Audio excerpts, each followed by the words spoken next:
Tom Sullivan.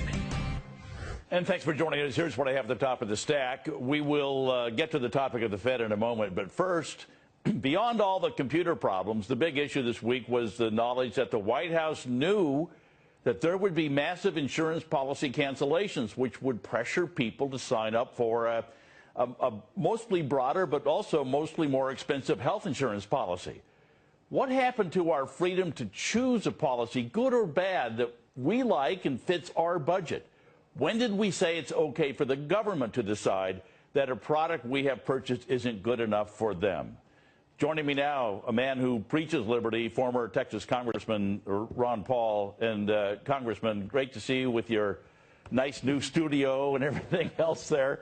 But and I want to get to the Fed with you in a little bit, but I want to start off because you're a medical doctor, and I look at this and it seems like they're trying to sell the whole idea about health care. This is simply a financial product that they're trying to sell. And I was in the investment business for a long time. You can't be just technically correct. You've got to really explain everything to the public. Do you feel they're doing that? No, obviously, unless they're doing it all on purpose, and some people suspect that they might be, in order to drive this whole medical care system in a certain direction. But it is a service as well, and it's being delivered from Washington through central economic planners, which, you know, most conservatives and free market people don't like. But it's not like this just started. This is sort of the climactic end to this efforts. But, you know, they started messing around with medical care in the federal government, you know, for 40, 50 years in the 1960s. And every time they mess with it, they make it worse. And this, the ulterior motives here, I keep trying to figure it out because I work on the assumption that the insurance companies are going to come out pretty well on this. And it looks like, you know, this is what's happening. They're allowed to raise the rates and take people off.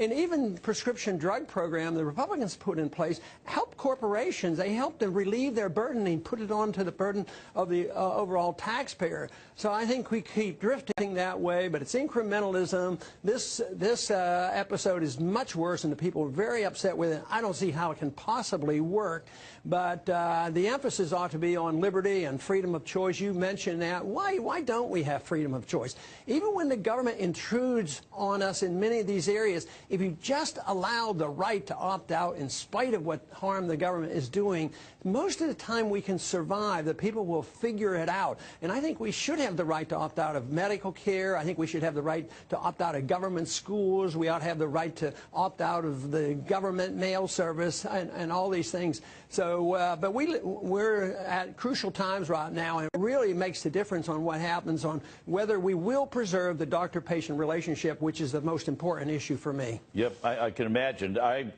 But, you know, you look at this, and the government has been very paternal with us for a long time under the guise of consumer protection. In fact, we even have a brand new consumer protection agency. So they're saying, we're here to protect you. This is just another extension of us, the big paternal government, protecting you from those evil insurance companies. And you need a villain, and insurance companies are easy to blame.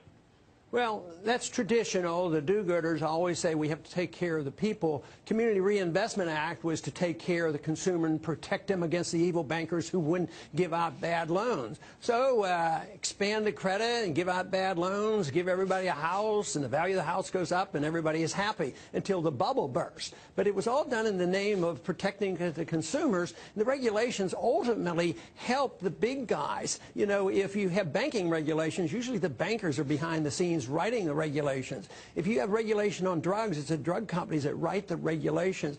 And most of the people in Washington are well-meaning. They say, well, we really have to protect the people against these evil bankers and the evil drug companies. But they end up writing these regulations, and the consumer gets really hurt. And look at what happened in the housing. People lost their houses, the people that were supposed to benefit from all these programs. But you bring up an interesting point. And again, now this week, the president has already started to throw the insurance companies under the bus, saying, we didn't cancel your policy. Those guys did. Look over there. Don't look at me.